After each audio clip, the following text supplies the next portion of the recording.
You're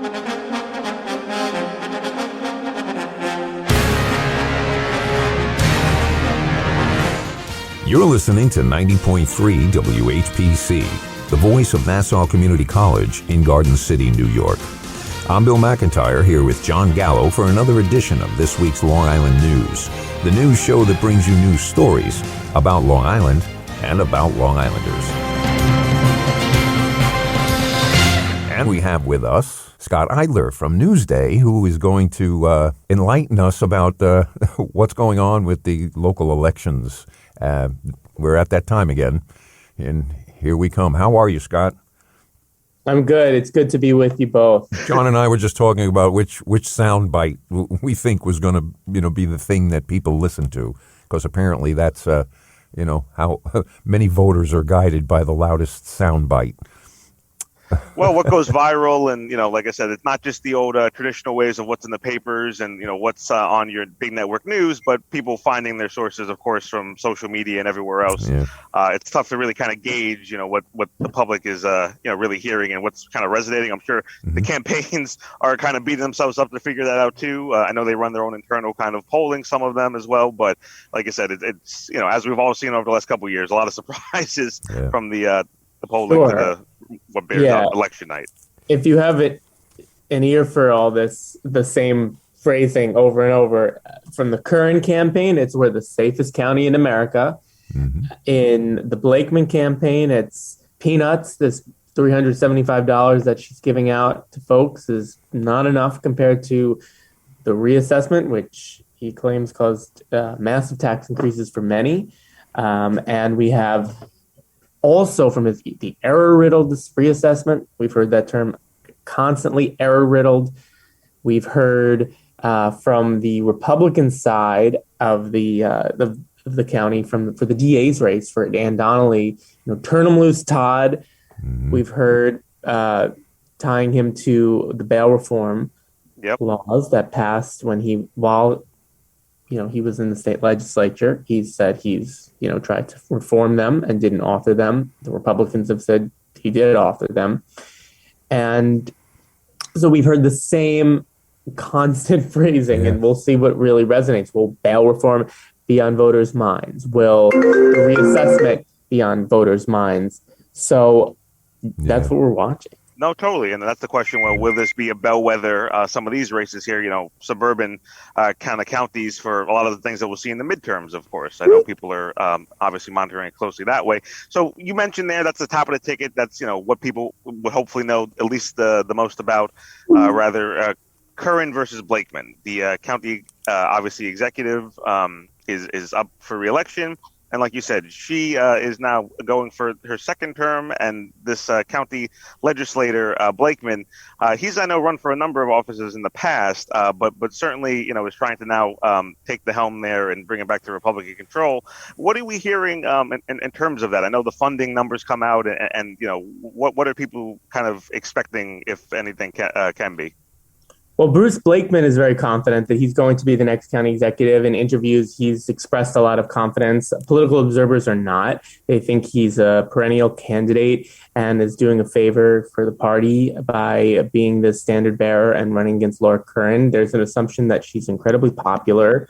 But he, says he's been hearing from a lot of residents the tax relief in the 375 is not enough. He's been hearing about the reassessment, and he's a former presiding officer of the Nassau County Legislature in the 1990s. He ran for U.S. Congress. Big race in 2014, lost to Kathleen Rice. He told me in a recent interview that was the toughest race of his career. He then joined the Hempstead Town Council a year later, and he's been reelected to 2 terms. He was also on the Hempstead Town Board in the 1990s.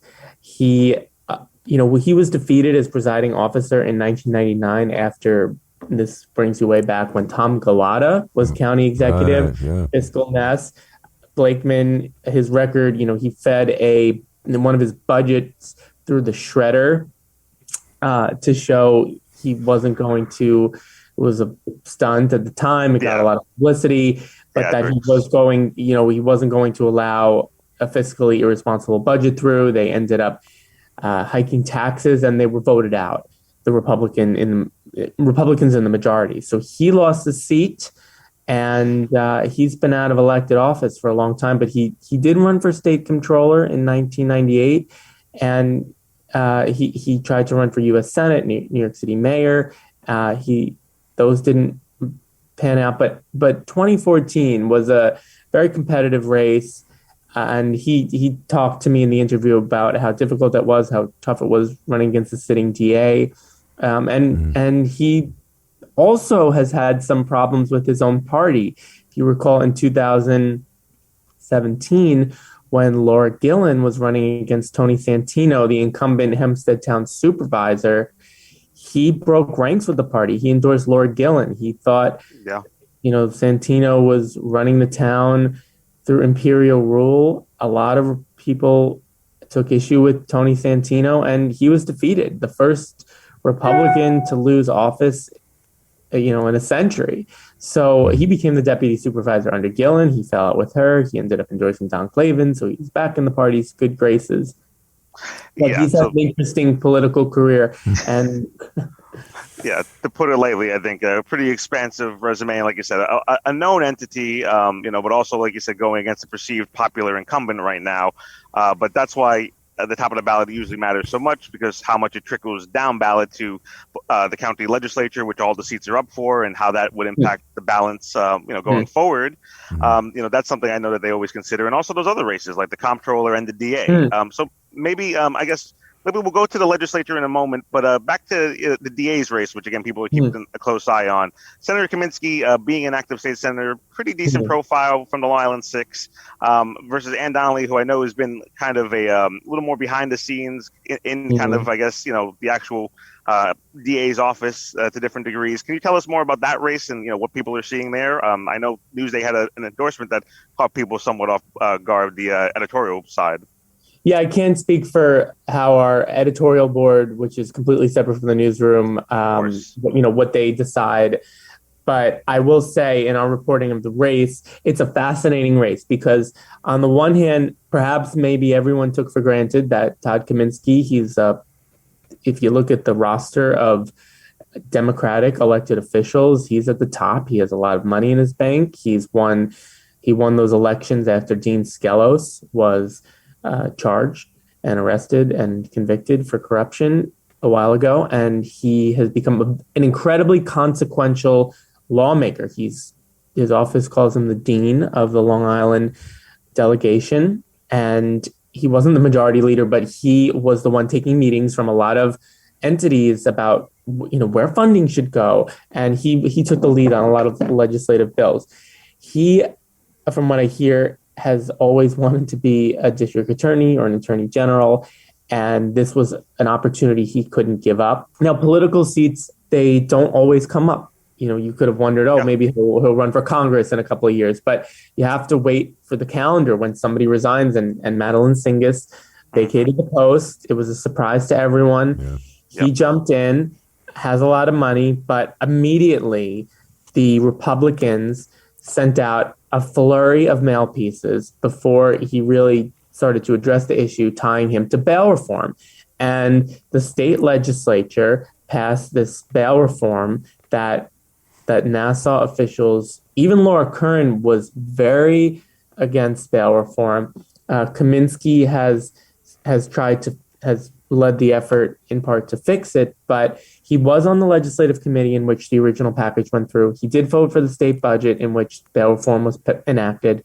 And the Republicans are putting out this video of State Senator Gianaris claiming thanking him for putting pen to paper. He's really tried to distance himself, saying he had nothing to do with authoring it.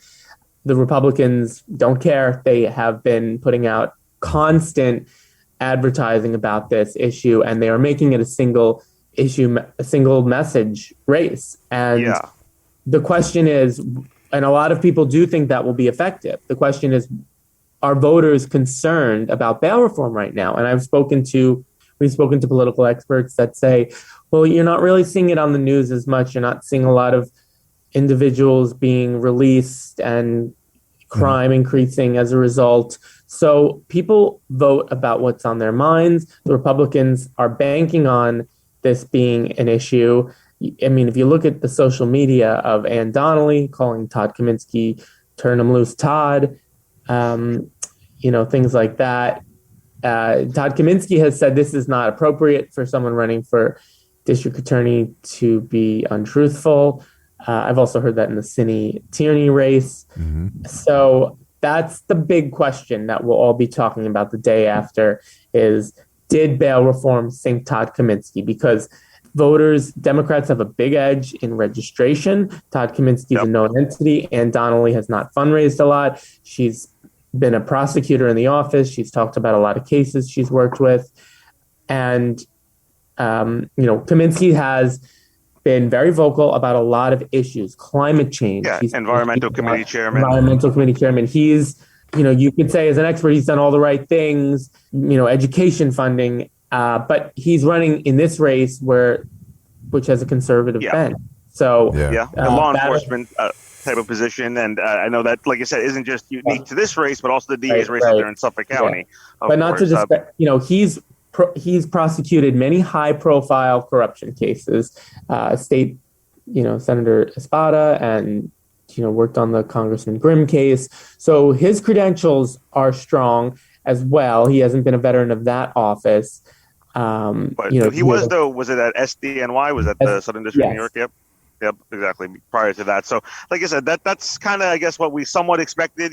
Since bail reform came out, it's kind of been a political, wedge issue and something, heavily kind of fundraised against. But, Bill, I think you maybe had a question, but I'll just say that when we spoke to the acting DA right now, Joyce Smith, it was pretty interesting to hear her perspective, knowing that she maybe isn't encumbered, I'll say, by all the politics of having to run for office. I was curious, just thinking about her, why she wasn't running. But we don't. Well, first I would just correct you. He was in the Eastern District office. Okay. I don't know why she didn't run. Kaminsky put a pretty high profile effort to run. I remember there was a lot of back and forth. Is she going to run? But that didn't end up happening. Yeah, but it was our conversation with her was pretty cool because I kind of brought up to her that you're in the catbird seat.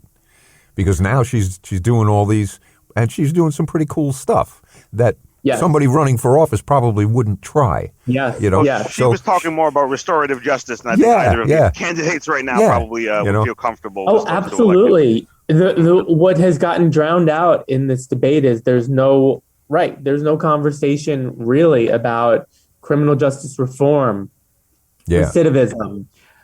The topic that you're talking about, this is taken on it's gone all the way, everybody's pivoted all the way to the right in this race, which is surprising because we saw the conversations about police reform in January when it was on the program and earlier this year, and that's now you're not hearing any of that. Now you can hear a pin drop. This. It's when we spoke to the police commissioner, this thing about bail reform. Nobody woke up one morning and said, "Hey, let's let people out of jail with no bail."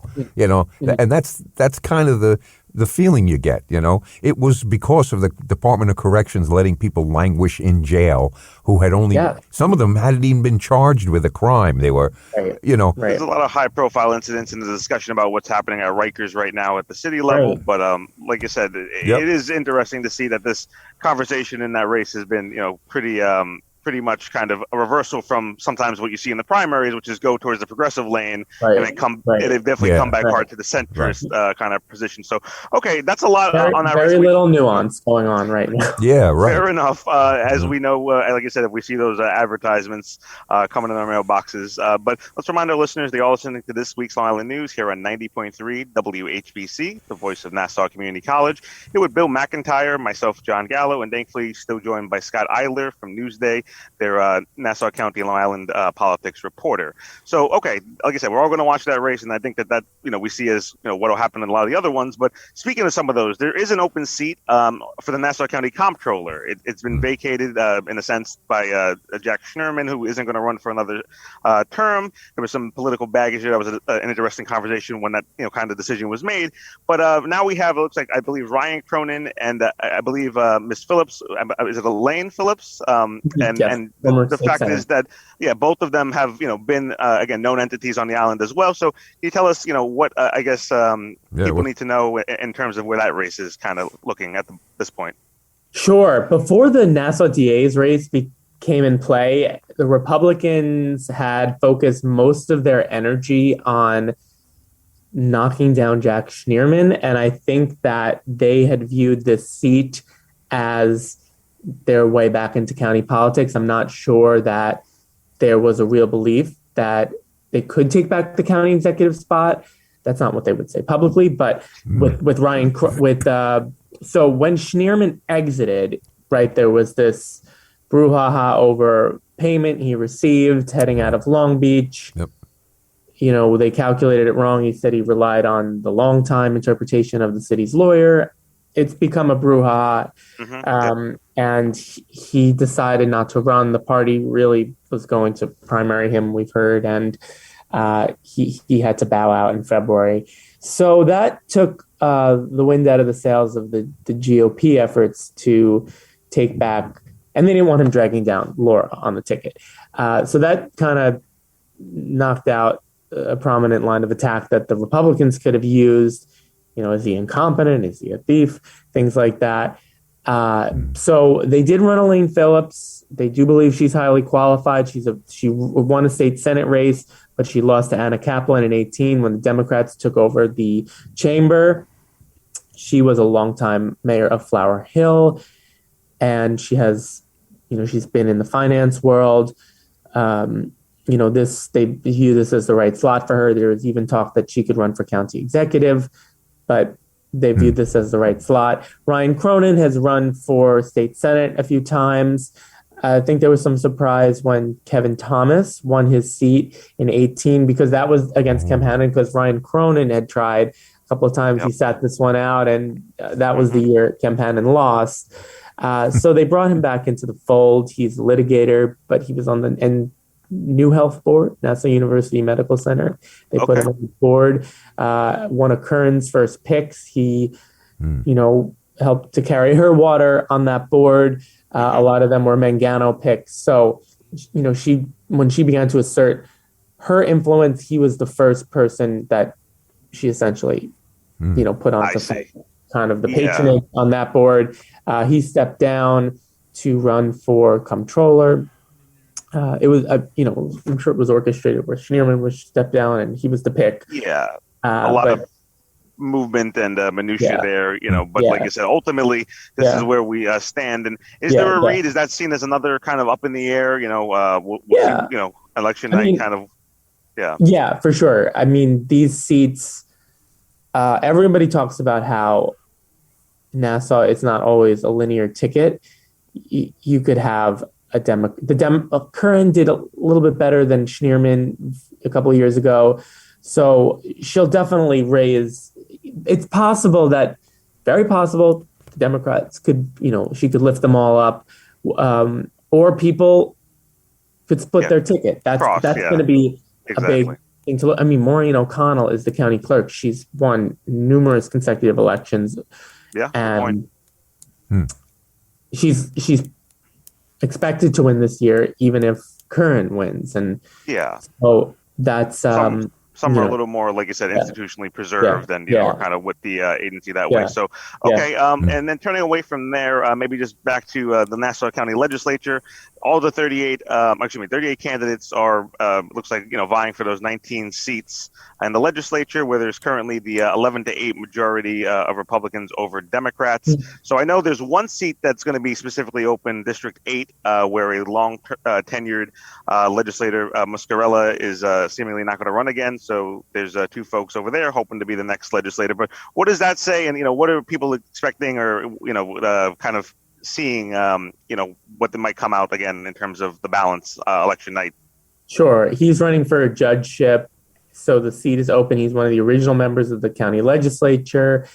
And so while he'll run for a judgeship, that seat, it's a pretty Republican district. There's been a lot of allegations of gerrymandering over the years. So it's not expected to go to the Democratic side.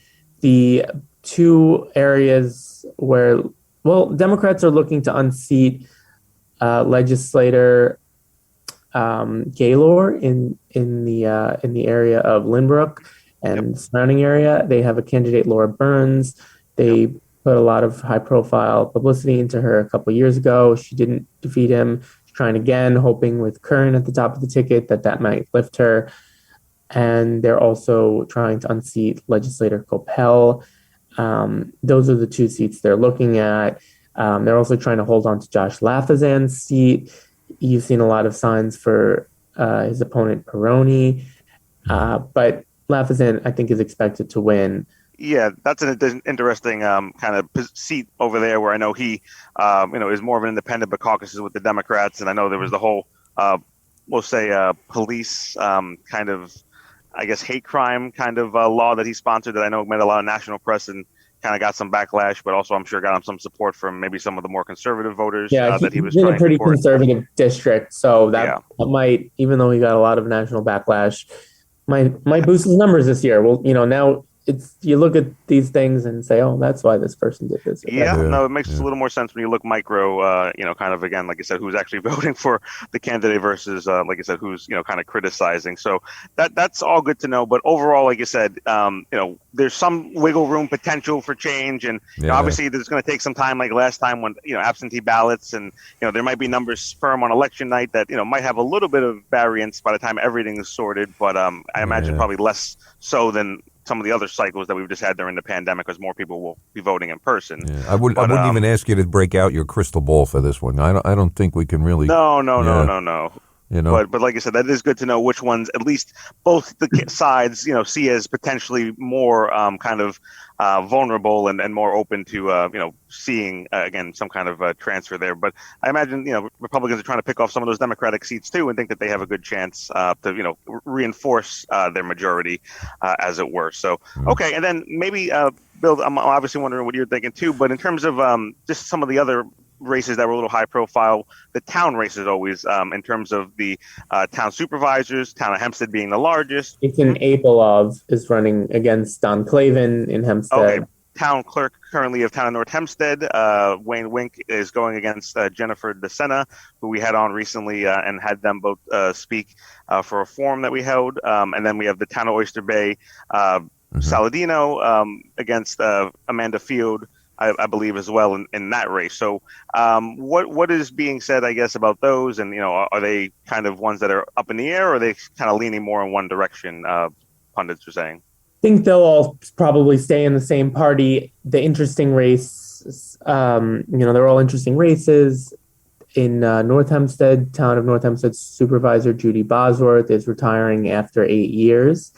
And Wayne Wink has been the town clerk for that period of time. The two of them served on the county legislature for a long time. And so Wayne Wink this has been a career pinnacle for him, I believe. And he's running and he's expected to win. He's very popular in the community. Don Clavin, if you notice this year, he's been awfully quiet. He hasn't been picking the feuds with Laura Curran that he was picking 2 years ago when he was running to take back the town. So that town has become a little bit more sleepy because the GOP is using as its power centers the legislature right now. They've got Blakeman. So you're not seeing as much problems between Curran and Clavin as you had. He didn't end up becoming the party's nominee, but he had a lot of things to say about the reassessment when he was running for his, of course, his term. Yeah. And Oyster Bay, Saladino has a lot of popularity, but anything can happen. Yeah. Well, that is always true. We're Well, Scott, I want to thank you very much for carving out a little piece of your valuable time, come here and give us some insight on what's going on. But I still wouldn't ask you to use your crystal ball, because I think they're all up in the air, aren't they? They are all up in the air. Yeah. And if I can make a small plug for our election coverage. Please do. I was going to say, let people know. I know you got that nice, shiny studio there. We want to have everyone follow along. So let people know where they can watch the election night coverage from Newsday. Sure thing. So on Tuesday night, we'll be on Long Island's election headquarters. I'll be with Joy Brown, Faith Jesse, Cecilia Dowd, Marissa Sarback. Live coverage on election night from Newsday TV Studio 1. So we'll be providing analysis early in the evening, so you can follow us throughout. Very And cool. we'll be Yep.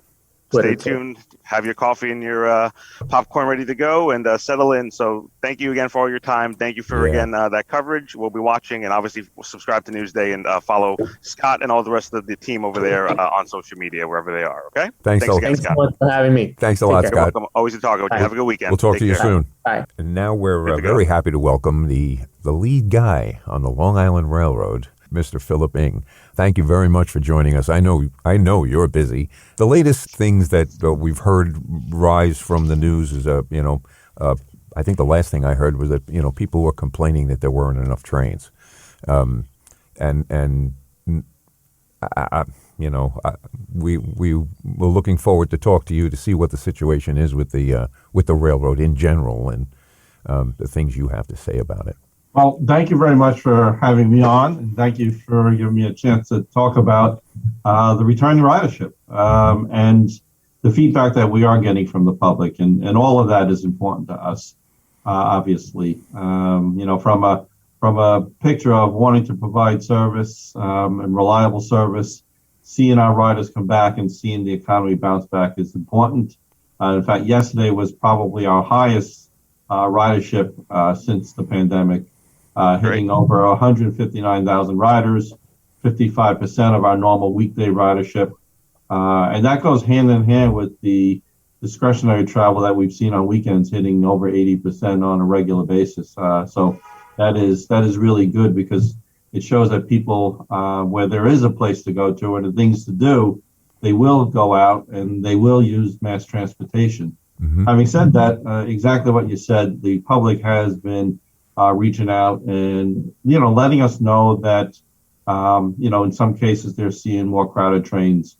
So while that's great news for us from a revenue perspective and the economy perspective, we know people still have different sensitivities to getting out and about, different comfort levels with being on mass transportation. Yep. Of course. But I want all of the riders to know that we monitor the ridership in a real-time basis, daily, hourly, and we are making adjustments to the service plan. It's very robust. 85% of the regular train service numbers that we've had pre-pandemic are running today, and that's to serve 55% approximately of the weekday ridership. But what we do when we monitor and we see some trains have heavier ridership than others, we are adding some trains to some of the branches. We are lengthening train lengths, cars, where we can. When they're 12 car lengths, that's the maximum. But where we've reduced it to save some dollars, we're putting cars back and we're making them longer. And then what we also do to adjust ridership is we'll change stopping patterns on certain trains. So, for instance, if a certain branch, and I'll just use Ronkonkoma as an example, that and Port Washington have been two of our heaviest returning ridership branches. Mm-hmm. So what we can do is at certain times where we see, say, a train coming from Ronkonkoma picks up a lot of riders at Hicksville, what we can do is perhaps have a different train, perhaps from Huntington, make an extra stop at Hicksville and pick up different riders. And this way it offsets where people will load. And we do that very creatively targeted, because what we don't want to do is turn express trains into all local trains. We want to be able to, still want to be able to give our riders the comfort level that their trip is going to be in that same time period, right? So adding a stop is something we can do, but adding 5 stops is something that I think riders will, object to. And so it's a balance between giving them that reliable commute, the commute that makes mass transportation viable, and at the same time, distribute our ridership evenly across the different trains that we have. And then the last piece that's really important for our riders, and particularly the ones coming back, if they actually download the new Long Island Railroad train time, they will see that they have the ability to see in real time how crowded a train is and how crowded that particular car is. Myself, I use the app to look at the loading because I'm very curious as to how ridership is coming back. But for a rider that maybe wants a little more room, they could look at the loading and they could say whether it's a 10-car or 12-car train, and they could see that maybe they're standing in the most crowded car because that's where a lot of people gravitate to, where the stairways are, either getting on a train or the stairways are to get off the train. And I understand that that is probably a natural habit, and pre-pandemic people didn't mind. But I've seen also where we've gotten feedback from customers and we've advised them, if you just move 2 cars over, we're seeing the cars dramatically go down from perhaps 70% of capacity to under 50% of capacity. And then obviously sometimes on the far ends of our cars, some of those are our most lightest traveled. So you may even find seats in some of these other cars. That's important. I know we discussed that app, which is certainly something that I know I utilize, and I know a lot of people will probably appreciate, like you said, just being able to walk another car or two and realize that there is a lot more space there, so maybe you don't have to worry as much if that's still a concern. The COVID kind of, again, density, or just you just want a little more peaceful commute back home or into the city in the morning, potentially. So that's important. And just another thing we did discuss with Newsday's transit reporter, at the time, was the recovery from Ida and that flooding. We know how much it had an impact over, especially on that Port Washington line. The governor, Kathy Hochul, was at the Great Neck Station describing it as basically Niagara Falls. So we were impressed at the time how quickly basically the station recovered and was back to full capacity, knowing how much the volume of water was faced. So that was something that was interesting. But and I think that plays to the larger point you raised of being adaptable. So can you speak about that, I guess, how maybe resiliency and how you're even dealing with maybe the governor's office or any other agency to, again, when those storms come, be able to respond so quickly like the last time? Absolutely. Governor Hochul is no stranger to major storm events. In fact, she hails from Buffalo, where I remember, not too many years ago, they had what we dubbed Snowvember, over 7 feet of snow falling in one event that basically paralyzed the city, and the state of New York responded well to that. Hurricane Henri before Ida and the flash flooding that came from Ida are examples of the climate change and the severity of storms and frequency that are impacting us. But everyone should know that Long Island Railroad has, over the last few years, been working very hard to not only improve reliable service during good times, but to improve reliability and safety of service during these types of events. And I think the fact that we bounced back from Ida so quickly is a testament to the amount of work that we've done over the last few years. We've not only worked to improve reliability of our train switches, but when we went in and we replaced those switches, we also went back and fixed the root cause. In some cases, those are high water tables, those are drainage issues. And we went not only replacing the switches, but we went in and removed all the bad soil, all the bad subbase, and we put in new drainage structures. We've been going very aggressively. Last year, we installed over 70,000 concrete ties, replacing rails in accordance with that as well. And Port Washington branch, coincidentally, before Ida hit, we had just finished completing 100% concrete ties. That's our first branch with concrete ties fully. And that proved well, because those waterfalls that happened at Great Neck Station, it's due to the configuration of the way the joining roads are. And by the way, we're working with Great Neck on opportunities to mitigate that for the future. But the fact is that we had just replaced the concrete ties. We had just replaced all of the ballast that is also held to help support the ties and the rail structure.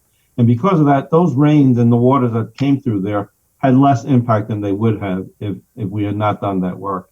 And that shows why we were able to actually restore some service to Port Washington in the morning and fully restore all of the service before the end of the next day. And the whole railroad across the system, actually, when we shut down around midnight, we shut down because there was really no place to take riders to. The city had been inundated with the flash flooding. And, if there's no place to take people to, the safest thing is to really shut down. We could have run a little bit more, but it didn't make sense at that point. And the fact that we bounced back shows that the work we've done across the system has really paid dividends. The work we've done in Long Beach and Far Rockaways, the water levels never affected the signals. And everything that we're doing here along the mainline expansion project is including those types of resiliency efforts, and I'm really proud of that. Yeah, no, that's certainly, I'm sure, music to listeners' ears. Like I said, knowing how difficult it was to commute by car, and knowing that LIRR had the capacity to, but like I said, there wasn't the feasibility of bringing people to places to just be maybe at further risk, when they got off the platform, basically. So that's certainly important. And you did just mention the mainline expansion project. I know that has obviously been moving along and is moving forward pretty well. But I do believe there's going to be some maybe disruption just to some service. I believe on some of the lines there. Is that this weekend, October 30th and 31st? I believe there'll be no train service to New Hyde Park and some of the other, stations over there. And I know you just had a big installation over at the Elmont, site where the new UBS Arena is. So can you just talk about, those, big projects and how they're moving forward and, on the right track? Absolutely. And I need to thank all of the public and our riders for their patience, because these projects are not only going to be vital to the railroad's ability to provide service, but they're vital to Long Island's economy and the future quality of life here. We recently just installed the concrete, the structural beams over the Cross Island Parkway that actually will now allow the platforms that serve the future Elmont station to be connected between both sides of the Cross Island Parkway. And we did that in one weekend for both the eastbound platform and the westbound platform that'll be available come after third track is completed. Wow. But the real important piece about the Elmont station is it's going to be ready to serve the Islanders come November, first hockey game. It's going to be ready to serve eastbound riders coming from Penn that want to go see the Islanders or go to the new Belmont Arena for events. And it will eventually become part of the Hempstead branch service. And then once third track is complete, we'll be able to begin serving Long Island riders directly to Elmont Station. But for this year, those riders can go to Jamaica and then catch a train to either Belmont or back to Elmont in the westbound direction. So we're really excited about what our first new station in years will mean to our ability to provide service. Yeah. The third track project, $2.6 billion project, is on schedule. It's on budget. It shows a testament that the railroad workforce and the contracting workforce can work side by side. All 8 grade crossings that were part of this project have either been eliminated through grade separations or closed because of the ability for the other crossings to now handle that traffic. And that project is scheduled to be completed and in service by the end of next year as well. That will go hand in hand with East Side Access, the future service to Grand Central Terminal for our riders. And all of these projects, along with the double track that we finished on Ronkonkoma back in 2018, is going to give us the ability to serve Long Island differently. Not only traveling westbound, which has been the traditional commuting pattern for our riders, but now to travel eastbound, bringing potential skills and expertise from the city to work on Long Island and growing the market out there. So, well, if you look at the developers and the things that are occurring on Long Island, a lot of it is hinged on the ability of the Long Island Railroad to serve that section of the population. New apartments and units going up with very little thought about cars and parking spaces. They're really relying on the railroad to be that thing so that people can go into the city. But you're right. Years ago we used to say, I wish I was traveling east in the morning, even if you were driving. And now there is no good time to travel because it's packed the same on both sides. So that's what we want seeing after the pandemic when the roads were so barren. And that was unusual. The cars were so cleared. Yeah. We obviously appreciate your time, Chairman Eng. Just maybe in the last second we have you here, could you just say quickly, I know there's discussion about this infrastructure bill happening, and I know you just mentioned some of the needs for LIRR as always for the Long Island, business economy, but also for obviously the residents. Why that's so important for things maybe like those autumn weekend kind of programs I know you've spoken about and the park and ride kind of regional tourism things. Why do we need more money again for those programs quickly? Well, listen, the infrastructure bill is not only vital to us here at the MTA and, with regards to mass transportation, it's vital to all of the government agencies and public sector that provide support. My former days at the state DOT, the highways and bridges have to go hand in hand with robust mass transportation. This way, our riders have multiple options on how they can get about, right? And then you have to mix in the ability to bike, you have to mix in the ability to walk, and enjoy, livable downtowns. And you talked about it. The transit-oriented development on Long Island is immense. And without the railroad being able to support it, without the bus system being able to support it, the roads and bridges just wouldn't handle it. It's got to be done in conjunction and in parallel with each other. Yeah. And then the future is bright. Even for us, I'm looking forward to reinventing how we serve the diesel territory. With the battery electric multiple units that we're now currently piloting, would be the first in North America for a commuter rail to do that. Wow. And it's exciting. Yeah, cool. That certainly is. So sounds good, and we'll stay tuned. Yeah, we thank you for joining us, really. I know you're very busy, but we'll be sure to be talking to you very soon to see how we're making out. No, I look forward to coming back on and keeping everyone updated. So Great. Thank you very much. And thank you very much. Appreciate it. Take care. Have a great weekend. We'll talk to you soon. You too. Stay well. You too. Bye-bye. Bye. All righty, Bill. This is the guy I wanted to talk to because his voice is definitely becoming very famous. None other than Mr. Stu Leonard, who has a beautiful chain of grocery stores that are in his name. And what's funny is it's kind of like a stop to your local Disney. You can, it's shopping at Stu Leonard's is like going. Keeps the kids happy. Yeah, it's keeps really the family cool. happy. Hey, it keeps me happy. I dance with the cow. Exactly. I hear the the songs, and it's really a great idea. And you can see some kids in the store with their wide eyes, but also the the options they give you, the things that you can actually pick up there.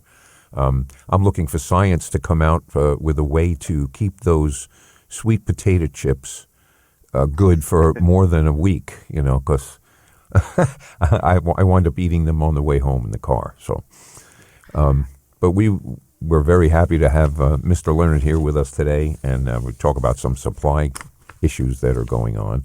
Good to see you, Stu. Good seeing you too. How you guys doing today? Very good, very good. We're doing well. We're doing well. Just we'll fix talking, all that in post. Just talking about your very identifiable voice now. We hear you. I was just listening. We hear you all over the place. So how are we making out in with all the issues that have been coming up with COVID and supplies, all of these? The log jam. Yeah. Well, it's been a rough year. I mean, even for you guys, I guess too. You've had to go through it in the news and reporting and it's and same with us. I mean, we haven't taken our foot off the gas since last March, really, when COVID started. Right. Had full employment at the store and trying to keep everybody motivated and keep them safe and keep them healthy and keep them educated and we've had a lot of help actually from the town of Hempstead out there as far as educating us on what is COVID and how does it spread and can it be conveyed in food and what precautions should you take? We actually did a whole video series thanks to the support of the Department of Hempstead there and showed it to all our people and it's helped us a lot at the store. But we're still all doing masks in the store. We haven't relaxed that. As far as our team members go, a lot of our towns and communities have relaxed the indoor mask requirement. Right. Exactly. Yeah, a lot of those laws are set up by the municipalities, and you guys, comply with them as needed, of course. Right. So our whole thing has been we were fast to react, and we're going to be slow to unravel. Everybody's asking me, can't we take our masks off now when we're working and stuff? And I said, you know what? Give me till after the holidays here.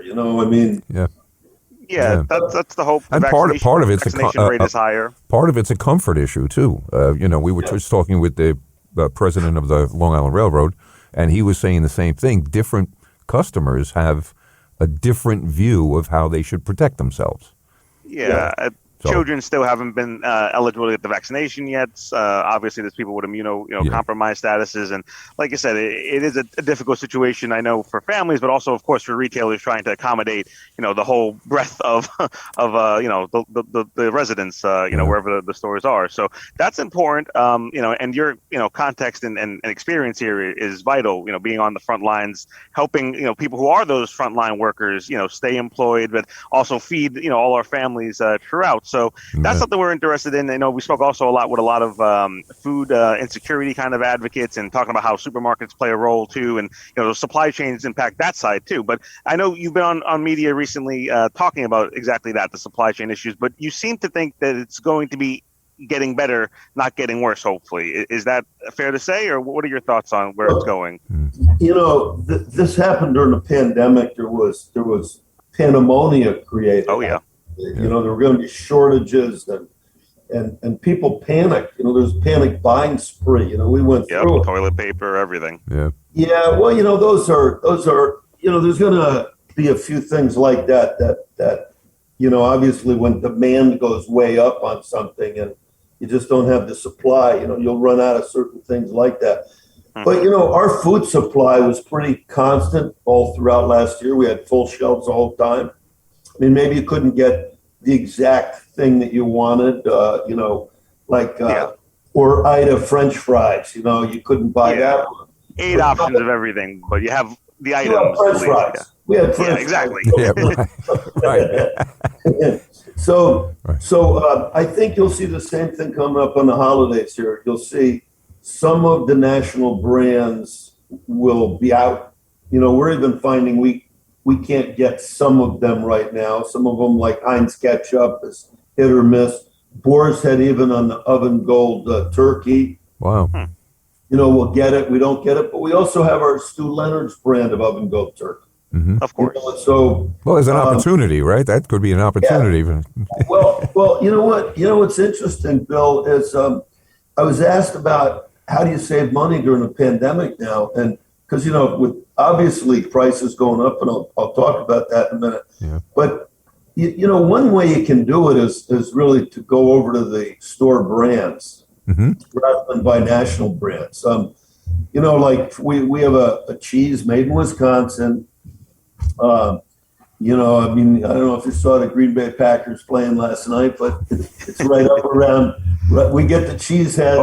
Oh yeah, full cheese heads. Yeah. But Wisconsin's a beautiful state with beautiful dairy, great grass. Produces great cheese, and we have our own Stu Leonard sliced American cheese. We also have a national brand, which is almost twice the price. So, yeah. You put on a cheeseburger, you really can't tell. Yeah.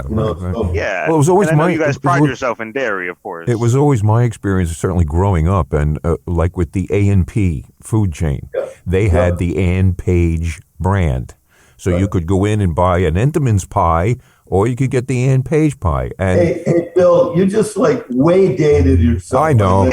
Everybody knows I'm old. That's okay. That's okay. That's like one of my daughters. I have 4 daughters. One of them came in and said, "Dad, I heard this really cool song." And I said, "What is it?" She started playing me "A Hard Day's Night" by the Beatles. Oh, boy. Yeah, just came out. That's funny. Yeah. I said, I think I've heard that before. Yeah, I'm not sure where. Sit down, honey. I can sing that one.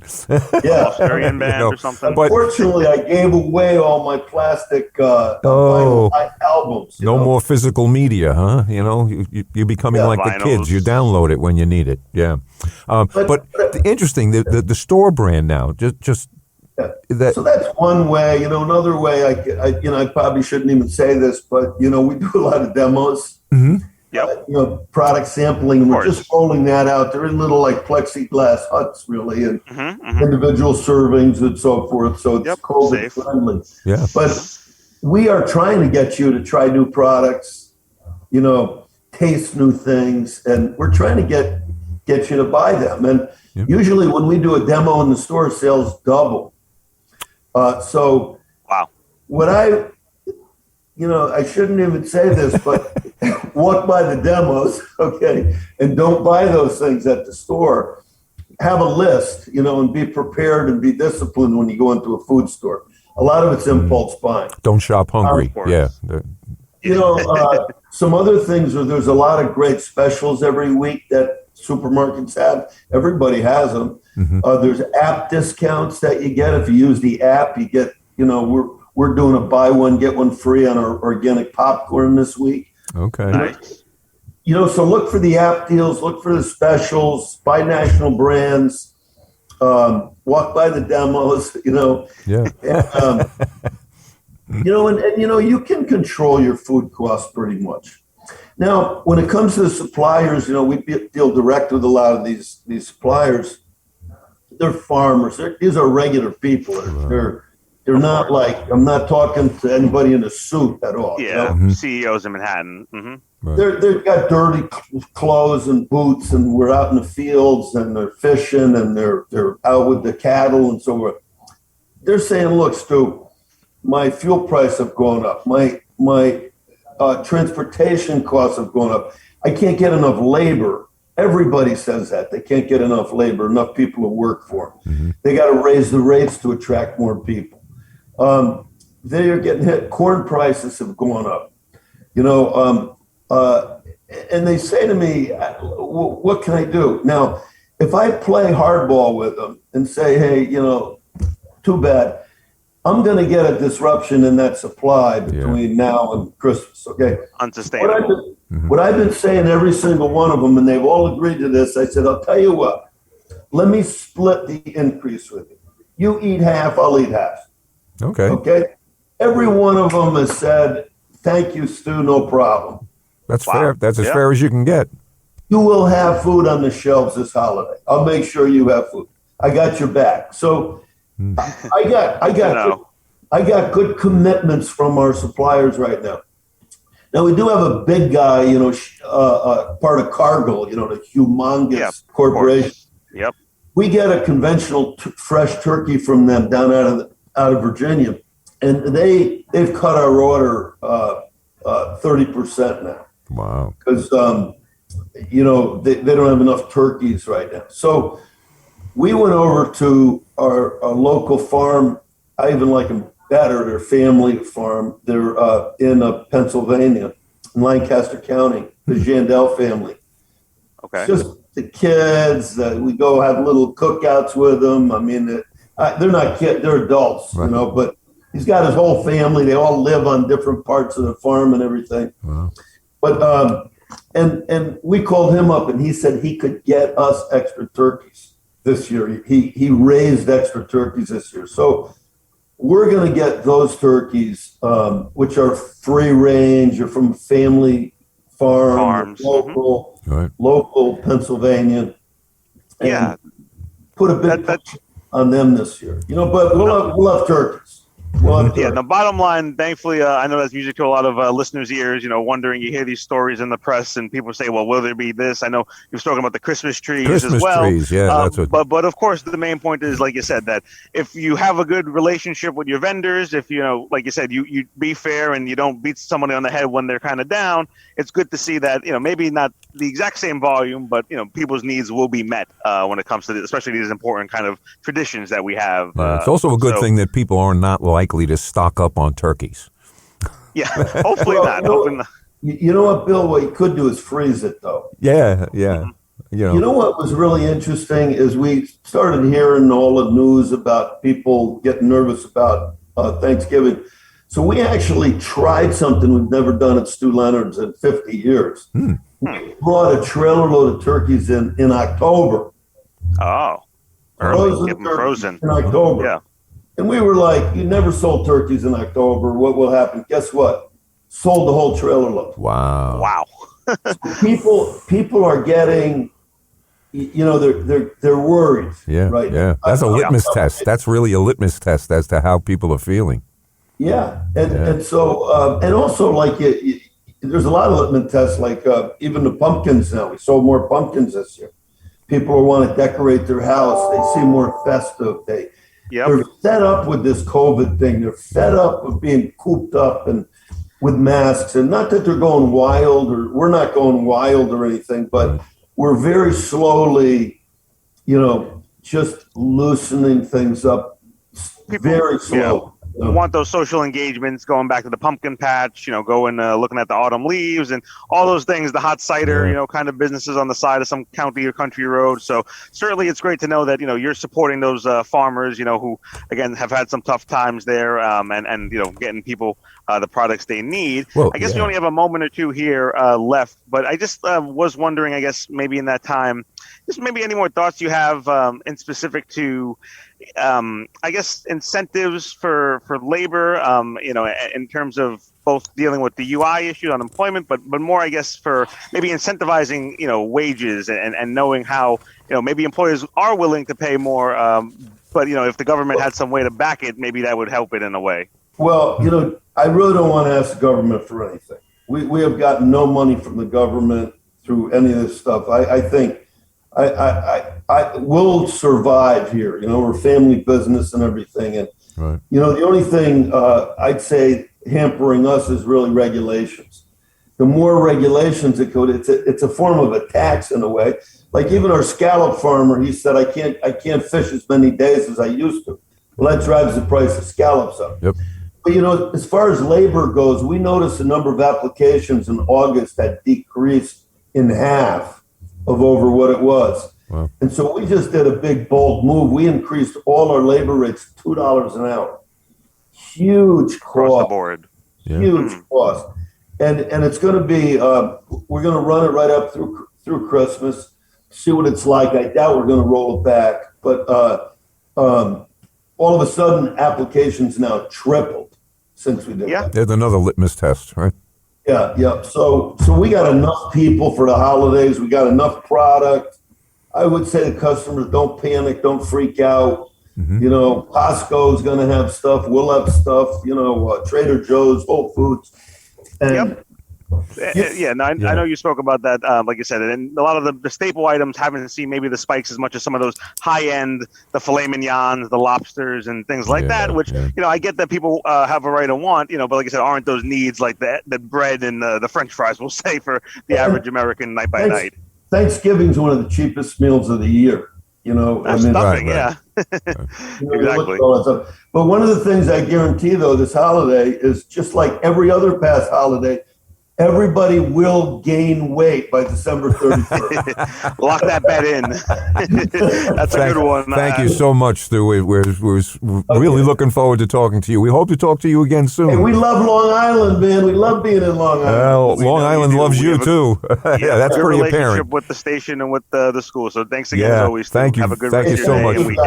Happy holidays. You too, and be well. Happy holidays. Be well. Take care. Hey, that was great. We covered a lot of territory. Just the last thing I'll say is that there are some important ballot kind of measures on your ballot this election Tuesday coming up. Please look into them. Check out nonpartisan sources like the League of Women Voters and other entities that kind of just tell you what you need to know for making a decision on those important choices. Yes. So good stuff, Bill. Lots of content. Cool. Well, Clock on the Wall says it's time to run, and we thank you for joining us and remind you can catch this week's Long Island News every Friday at 3 o'clock right here on 90.3 WHPC.